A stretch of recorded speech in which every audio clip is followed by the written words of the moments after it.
السلام عليكم ورحمة الله وبركاته. إن الحمد لله نحمده ونستعينه ونستغفره ونعوذ بالله من شرور أنفسنا ومن سيئات أعمالنا. من يهده الله فلا مضل له ومن يضلل فلا هادي له. وأشهد أن لا إله إلا الله وحده لا شريك له، له الملك الحق المبين، رب العالمين وإله الأولين والآخرين، وقيوم السماوات والأرضين، يقول الحق وهو يهدي السبيل. وأشهد أن محمدا عبد الله ورسوله، النبي المصطفى والرسول المجتبى، الصادق الأمين، البشير النذير، والسراج الأزهر المنير. أرسله الله تعالى رحمة للعالمين، فشرح به الصدور وأنار به العقول، فتح به أعينا عميا وآذانا صما وقلوبا غلفا.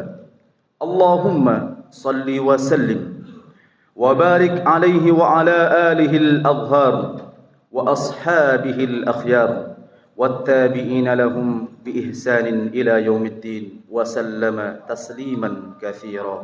أما بعد، الله أكبر، الله أكبر، لا إله إلا الله، الله أكبر، الله أكبر ولله الحمد.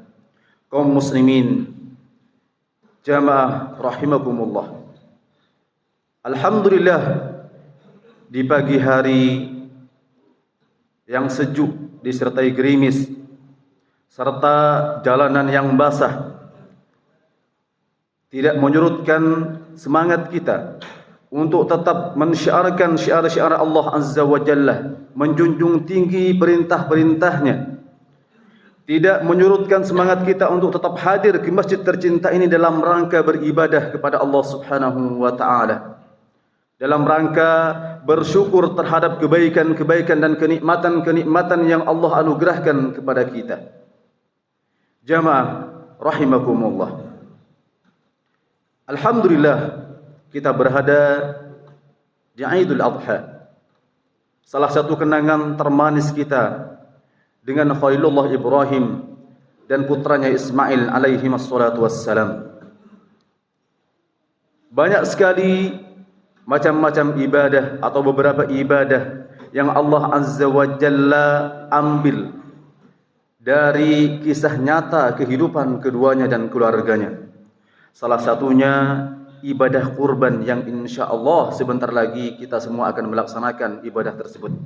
Maka berbahagialah bagi mereka yang Allah Subhanahu wa taala berikan keluasan rezeki dan Allah gerakkan hatinya untuk melaksanakan ibadah kurban. Kenapa? Karena pada dasarnya ibadah kurban merupakan bukti nyata dari kita untuk membuktikan keimanan kita, ketakwaan kita kepada Allah Tabaraka wa taala, sebagaimana hal ini telah dialami oleh bapak kita yaitu Ibrahim alaihi wassalatu wassalam dan putranya Ismail. Jamaah rahimani wa rahimakumullah. Di dalam cerita kisah sirah yang sudah sangat familiar di telinga kita masing-masing, kita tahu betapa tawakalnya, betapa ikhlasnya, betapa bersyukurnya seorang Ibrahim dan Ismail, yang mana mereka baru bertemu, namun Allah Subhanahu wa taala melalui sebuah mimpi mewahyukan untuk menyembelih putranya Ismail. Dan ketika mimpi itu diceritakan kepada anaknya, anak yang sudah dari kecil tertanam keimanan yang luar biasa, tertanam ketakwaan kepada Allah Subhanahu wa taala, keikhlasan dan ketawakkalan yang luar biasa, dia pun menerima dengan lapang dada ketika bapaknya menuturkan kalau dirinya telah bermimpi menyembelih dirinya. Dia memasrahkan dirinya tanpa perlawanan. Jamaah yang dirahmati oleh Allah Azza wa Jalla, banyak sekali ayat-ayat Al-Quran, begitu pula hadis-hadis Rasulullah sallallahu alaihi wasallam dan juga pendapat-pendapat para ulama yang menunjukkan tentang anjuran ibadah kurban. Salah satunya firman Allah tabaraka wa taala, Allah Subhanahu wa taala berfirman, "Wal budna ja'alnaha lakum min sya'airillahi lakum fiha khair." Dan onta-onta itu kami jadikan untuk kalian di antara syiar-syiar Allah Azza wa Jalla, dan di dalamnya itu ada kebaikan. Demikian pula ketika Allah Tabaraka wa Ta'ala berfirman di surat yang sangat familiar dan kita semua insyaallah menghafalnya, yaitu surat Al-Kautsar. Allah Tabaraka wa Ta'ala mengatakan, "Fasholli li rabbika wanhar." Maka laksanakan ibadah salat dan berkorbanlah. Karena korban itu sebagai bentuk nyata keimanan kita kepada Allah Tabaraka wa Ta'ala. Demikian pula ketika baginda Rasulullah Muhammad sallallahu alaihi wasallam mengatakan, "Man kana lahu sa'atun wa lam yudhi fala yaqrabanna musallana." Barang siapa yang mempunyai keluasan rezeki lalu dia tidak berkorban, maka jangan sekali-kali mendekati tempat salat kami. Begitulah kira-kira pesan Rasulullah sallallahu alaihi wasallam. Demikian pula apa yang telah Rasulullah sallallahu alaihi wasallam kerjakan sendiri. Sebagaimana hal ini telah dibawakan oleh sahabat Anas bin Malik radhiyallahu anhu, "Dhahan Nabiy sallallahu alaihi wasallam bi kabshaini amlahaini aqranaini dhabahahuma bi yadihi." Dahulu baginda Rasulullah Muhammad sallallahu alaihi wasallam telah berkorban dengan 2 ekor kambing yang besar, yang bagus ya, kemudian warnanya putih kehitaman dan mempunyai 2 tanduk. Lalu kemudian ingat Rasulullah menyembelih hewan kurbannya dengan tangannya sendiri. Memang syariatnya, sunnahnya ketika kita melaksanakan ibadah kurban, kita dianjurkan untuk menyembelih hewan kurban kita sendiri. Tetapi karena kondisi manusia itu berbeda-beda, ada orang yang memang tidak tegaan pada dasarnya, sehingga dia tidak bisa untuk menyembelih, maka boleh diwakilkan oleh orang lain. Namun seandainya dia bisa menyembelih hewan kurbannya sendiri, maka itu akan jauh lebih baik baginya. Jemaah yang dirahmati oleh Allah Azza wa Jalla, setiap Allah Azza wa Jalla memerintahkan sebuah perintah, mensyariatkan sebuah syariat, di dalamnya ada pelajaran, ada hikmah yang terkandung. Demikian pula dalam ibadah kurban, ada pelajaran, ada hikmah yang terkandung di balik ibadah kurban yang kita kerjakan. Yang pertama adalah ihya'u sunnati Ibrahim alaihi salam. Di antara hikmah dan pelajaran yang terkandung dalam ibadah kurban adalah kita menghidupkan sunnah Nabi Ibrahim alaihi salatu wassalam. Sebagaimana Allah Tabaraka wa Ta'ala mengatakan, "Thumma awhayna ilaika anittabi' millata Ibrahim hanifa wa ma kana minal musyrikin." Firman Allah Subhanahu wa Ta'ala kepada Rasulullah Muhammad sallallahu alaihi wasallam, "Kemudian kami telah mewahyukan kepadamu Muhammad." Apa wahyu Allah kepada Nabi Muhammad? "Anittabi' millata Ibrahim hanifa," untuk mengikuti agama Ibrahim yang lurus. "Wa ma kana minal musyrikin," dan Ibrahim itu bukan termasuk orang-orang yang musyrik kepada Allah Subhanahu wa Ta'ala, yang melakukan kesyirikan kepada Allah Subhanahu wa Ta'ala. Imam Ibnul Jauzi dalam Zadul Masir beliau mengatakan tatkala menafsirkan firman Allah, "Tsumma auhayna ilaika anittabi' millata Ibrahim." Apa yang disebut dengan millata Ibrahim? Millatuhu dinuhu, yaitu agama Nabi Ibrahim. Wa fima umira bittiba'ihi, dan apapun yang diperintahkan untuk diikuti dari agama Ibrahim. Itu mencakup semua hal yang diperintahkan untuk diikuti dari agama Nabi Ibrahim, termasuk ibadah kurban tadi. Kemudian min dzalika qaulani, makna ayat ini sebetulnya mempunyai 2 makna. Yang pertama, annahu umira bittiba'ihi fi jami'i millatihi. Kita diperintahkan untuk mengikuti agama Nabi Ibrahim secara keseluruhan. Illa ma umira bitarkihi wa hadha huwa dhahir, kecuali apa yang telah diperintahkan untuk ditinggalkan, dan ini memang makna zahir ayat. Wathani, dan makna yang kedua dari ayat ini adalah ittiba'u fit tabarru'i minal awthani wat tadayyuni bil Islam. Kita mengikuti Ibrahim saat beliau berlepas diri dari penyembahan terhadap selain Allah, yaitu berupa patung-patung. Bahkan dalam kisah-kisah itu kita mendapatkan bahwa Nabi Ibrahim menghancurkan banyak patung tatkala para penyembahnya sedang ada acara ya, di suatu tempat, lalu kemudian tempat penyembahannya ditinggalkan. Di situ ada satu berhala yang besar, kemudian ada banyak berhala-berhala kecil. Berhala-berhala kecil dihancurkan oleh Ibrahim, kemudian kapak yang dia gunakan untuk menghancurkan berhala-berhala itu dia taruh di pundak berhala yang paling besar. Tujuannya apa? Tujuannya untuk menantang para penyembahnya berdebat dalam rangka mendakwahi mereka. Maka dari sini kita bisa menyimpulkan bahwa Ibrahim sejak dari kecil beliau itu memang tidak pernah menyembah berhala. Bahkan kita tahu dalam kisah yang lain, Nabi Ibrahim itu menentang bapaknya yang memang pembuat dan penjual berhala. Ibrahim walaupun seorang nabi, namun bapaknya adalah pembuat dan penyembah berhala. Dan itu pun ditentang oleh Nabi Ibrahim alaihissalatu wassalam. Dan ini semakin menunjukkan kalau Nabi Ibrahim itu tidak pernah melakukan kesyirikan kepada Allah Subhanahu wa taala. Dan inilah yang kita tiru dari beliau, tidak pernah melakukan kesyirikan dan beragama dengan agama Islam dengan sebenar-benarnya. Kemudian wa fi hadhil ayat dalilun ala jawazi ittiba'il mafdul. Dalam ayat ini ada sebuah pelajaran penting bagi kita. Kita boleh mengikuti orang yang derajatnya lebih rendah daripada kita. Kenapa kok bisa seperti ini? Lianna Rasulana sallallahu alaihi wasallam afdalur rusuli wa innama umira bittiba'ihi li sadqihi ila al-qawli bil haqqi. Kita tahu bahwa baginda Rasulullah Muhammad sallallahu alaihi wasallam nabi kita adalah nabi terbaik, utusan Allah yang paling utama, bahkan melebihi keutamaan Nabi Ibrahim alaihissalatu wassalam. Tetapi Allah azza wa jalla tetap memerintahkan beliau untuk mengikuti jejak Nabi Ibrahim alaihissalatu wassalam. Apa alasannya? Karena Nabi Ibrahim lebih dahulu menyampaikan kebaikan dibandingkan baginda Rasulullah Muhammad sallallahu alaihi wasallam. Jemaah yang dirahmati oleh Allah Azza wa Jalla. Kemudian pelajaran dan hikmah yang kedua yang bisa kita ambil dari adanya pensyariatan ibadah kurban adalah nata'allamu minha as-sabra wal imtithala li amrillah. Dari ibadah kurban kita belajar makna kesabaran yang sesungguhnya, dan dari ibadah kurban kita belajar tentang ketundukan kepada Allah Subhanahu wa taala yang sesungguhnya. Ketika kita mengingat kisah tentang Nabi Ibrahim dan Nabi Ismail alaihi wassalatu wassalam, kita tahu bagaimana mereka begitu tunduknya terhadap perintah Allah Azza wa Jalla.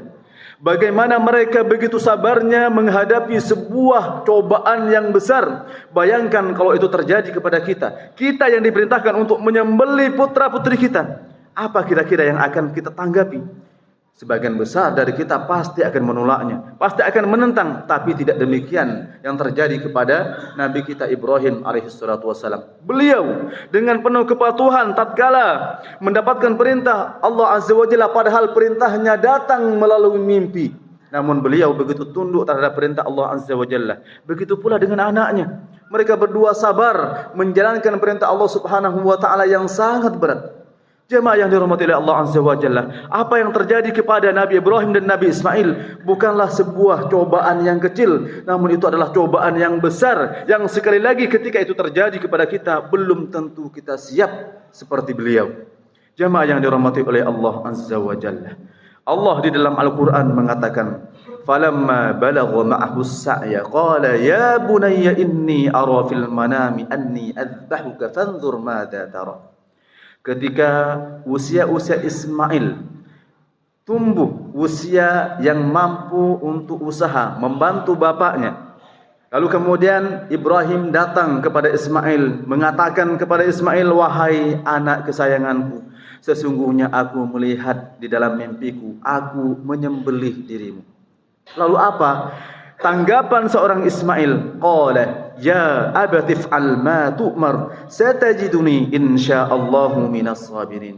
Lihat di sini perkataan seorang anak yang sudah dari kecil mendapatkan pelajaran tauhid yang benar dari bapaknya, mendapatkan pelajaran keimanan dan ketakwaan yang benar dari seorang bapaknya, walaupun mereka baru beberapa kali bertemu. Namun seorang anak mengatakan, wahai bapak kesayanganku, silahkan kerjakan apa yang telah diperintahkan kepadamu. Niscaya engkau pasti akan mendapati diriku termasuk bagian orang-orang yang sabar.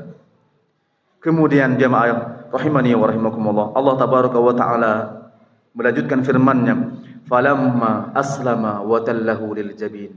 Tatkala keduanya sudah pasrah dan siap untuk melaksanakan eksekusi penyembelihan, kemudian wa nadainahu ayya Ibrahim. Allah panggil Ibrahim, wahai Ibrahim, ya, karena Ibrahim telah melaksanakan apa yang menjadi perintah Allah Azza wa Jalla dan keduanya telah siap untuk melaksanakan eksekusi. Sebelum eksekusi itu terlaksana, Allah Azza wa Jalla memanggil Ibrahim, qad saddaqtar ru'ya inna kadzalika najzil muhsinin. Ibrahim, cukup, jangan dilanjutkan.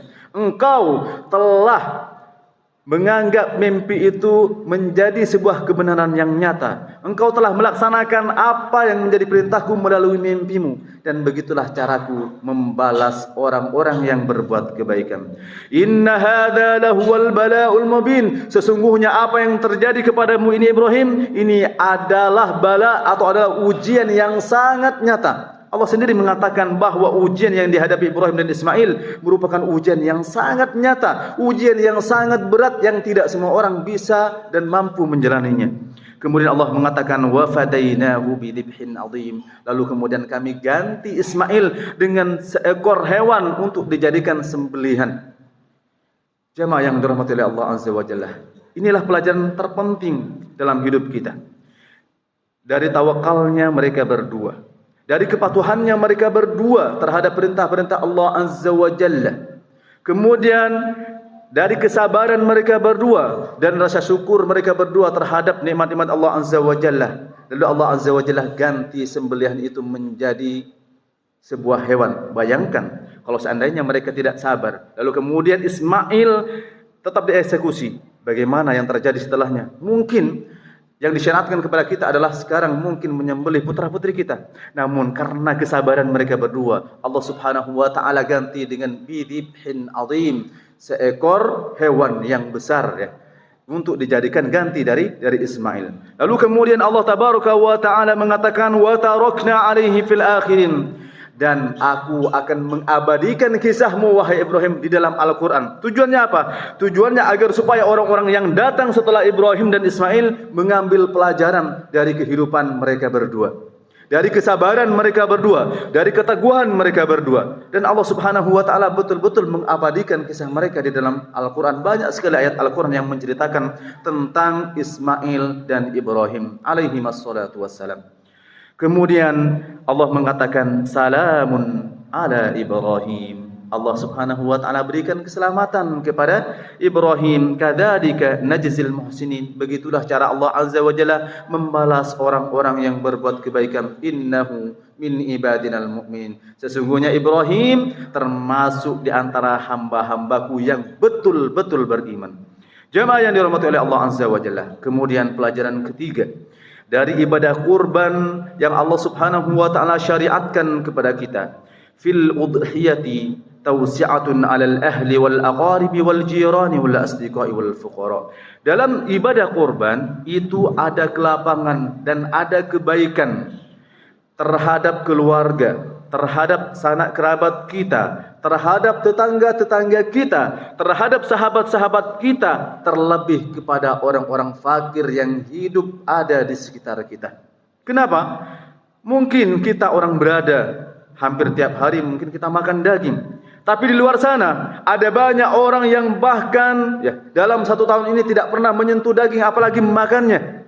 Maka momen Idul Adha ini, ibadah kurban yang Allah Subhanahu wa taala syariatkan kepada kita semua dalam rangka memberikan kelapangan dan kebahagiaan kepada mereka para fakir miskin untuk juga ikut merasakan apa yang selama ini dirasakan oleh mereka orang-orang yang Allah Subhanahu wa taala berikan keluasan harta, sehingga mereka juga bisa sama-sama menikmati makan daging. Jemaah yang dirahmati Allah Azza wa Jalla. Hal ini sepertinya memang sepele, seakan-akan biasa saja, padahal di sini ada kebahagiaan yang luar biasa pada orang-orang yang memang tidak sama seperti kita. Mungkin kita karena Allah Subhanahu wa taala berikan keluasan harta, sudah biasa dengan hal daging, tapi mereka bahkan mungkin makanan setiap harinya tahu, tempe, mungkin itu adalah makanan terbaik yang mereka makan. Sehingga ketika mereka mendapati sebuah daging, mereka begitu bahagia dalam menerimanya. Dan ini merupakan sedekah kita yang paling baik. Ibadah kurban ini merupakan sedekah yang paling baik. Jemaah yang dirahmati oleh Allah Azza wa Jalla. Wa dzalika yuridul ulfata wal mahabbata bainal muslimin. dari ibadah kurban yang kita kerjakan. Itu diinginkan agar terjadi kasih sayang dan rasa cinta di antara kaum muslimin.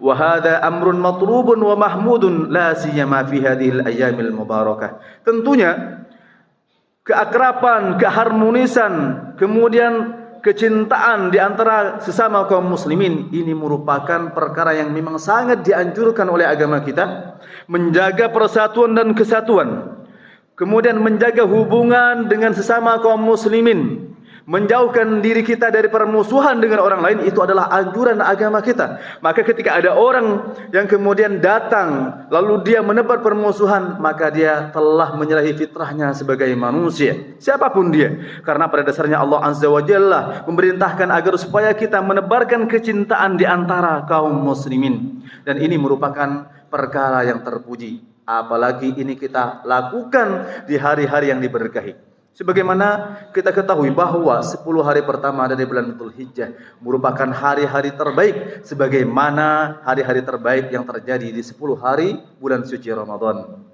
Jemaah yang dirahmati oleh Allah Azza wa Jalla. Kemudian di antara pelajaran penting dan hikmah di balik ibadah kurban yang Allah Subhanahu wa taala perintahkan kepada kita, fil udhiyati syukrun lillahi azza wa jalla.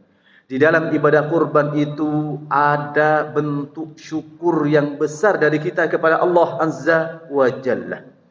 Inna ni'amillahi azza wa jalla katsiratun jiddan la tu'addu wa la tuhsa. Nikmat yang Allah berikan kepada kita begitu banyak jumlahnya.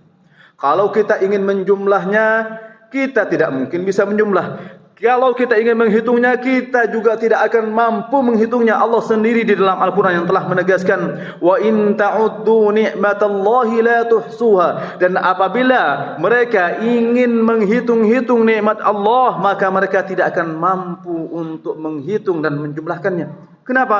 Karena begitu banyak kenikmatan yang Allah Subhanahu wa taala anugerahkan kepada kita. Mata yang kita gunakan untuk melihat merupakan nikmat dari Allah Azza wa Jalla.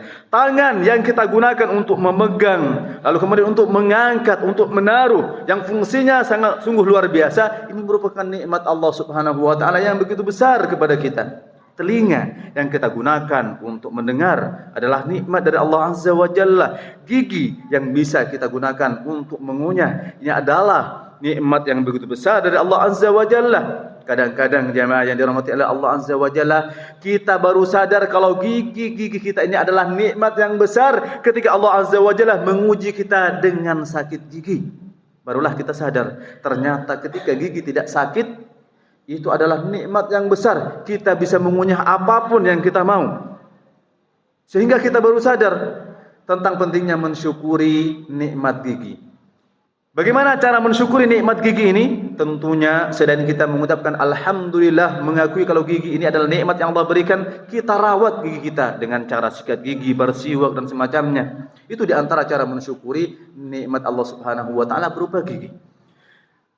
Jemaah yang dirahmati oleh Allah Azza wa Jalla. Nikmat yang Allah anugerahkan kepada kita sangatlah banyak. Di antaranya nikmat keimanan, ketaatan, yang saat ini masih lengket dalam hati-hati kita, dan ini adalah nikmat terbesar. Hidayah Allah Azza wa Jalla yang Allah berikan kepada kita, yang tidak Allah anugerahkan kepada semua orang.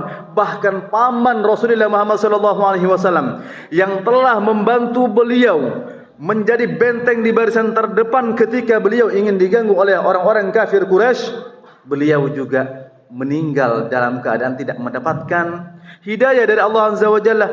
Sehingga Rasulullah SAW bersedih sesedih-sedihnya. Lalu Allah tegur melalui firman-Nya, innaka la tahdi man ahbabta walakinna Allah yahdi man yasha. Wahai Muhammad, engkau tidak bisa memberikan hidayah kepada orang yang engkau sukai, tetapi Allah lah yang memberikan hidayah itu kepada siapapun yang Allah Subhanahu wa taala mau. Hidayah itu murni hak prerogatif Allah Azza wa Jalla. Kita manusia hanya bisa menjadi petunjuk. Begitu pula halnya dengan baginda Rasulullah Muhammad SAW, Nabi kita Muhammad SAW, dan utusan-utusan Allah yang lain itu fungsinya adalah sebagai penyampai firman Allah, penyampai syariat Allah, sebagai petunjuk kepada mereka para umatnya. Namun tetap semuanya hidayah itu yang memberikan Allah Azza wa jalla. Dan di antara salah satu mensyukuri nikmat Allah azza wa jalla terhadap kesehatan kita, kemudian terhadap harta-harta yang Allah Subhanahu wa taala berikan kepada kita dengan cara melaksanakan ibadah kurban. Bahkan jamaah, kita tahu betapa besarnya ganjaran yang Allah Subhanahu wa taala berikan kepada mereka yang melaksanakan ibadah kurban. Bahkan setiap bulu dari bulu-bulu hewan yang kita korbankan itu Allah Subhanahu wa taala anggap satu pahala. Bayangkan berapa ribu, berapa juta jumlah bulu yang ada di kambing yang kita korbankan, di sapi yang kita korbankan. Setiap satu bulu itu bernilai pahala. Jemaah yang dirahmati oleh Allah azza wa jalla. Aqulu ma tasma'un wa astaghfirullah li wa lakum min kulli dhanbin fastaghfiru innahu huwal ghafurur rahim. Allahumma salli wa sallim ala sayyidina Muhammad wa ala ali sayyidina Muhammad.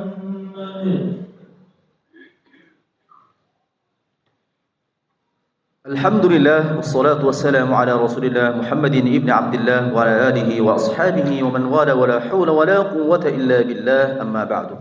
Kaum muslimin rahimani wa rahimakumullah. Di khutbah yang kedua ini marilah kita berdoa kepada Allah Subhanahu wa taala. Kita meminta kepada Allah Subhanahu wa taala mudah-mudahan Allah azza wa jalla mengampuni segala dosa-dosa kita. Kita memohon dan meminta kepada Allah Subhanahu wa taala dengan penuh ketundukan agar supaya Allah azza wa jalla memberikan kemudahan terhadap segala urusan-urusan kita. Dan kita pun meminta kepada Allah Subhanahu wa taala mudah-mudahan Allah azza wa jalla menjadikan kita semua dan seluruh keluarga kita yang ada di rumah bagian dari ahli surganya. Allahumma salli ala Muhammad wa ala ali Muhammad kama sallaita ala Ibrahim wa ala ali Ibrahim innaka Hamidum Majid, wa barik ala Muhammad wa ala ali Muhammad kama barakta ala Ibrahim wa ala ali Ibrahim innaka Hamidum Majid. Allahumma ighfir lil muslimin wal muslimat wal mu'minin wal mu'minat al ahya'i minhum wal amwat innaka sami'un qaribun mujibud da'awat. Ya Rahman Ya Rahim irhamna wal muslimin. Ya Tawwab Ya Ghaffar ighfir jami'a dhunubina. Ya Razzaq urzuqna rizqan halalan tayyiba. Allahumma inna nas'alukal jannata wa na'udzu bika minan nar.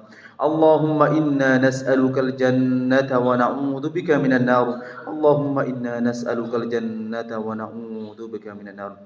Allahumma taqabbal minna jami'a salihati a'malina.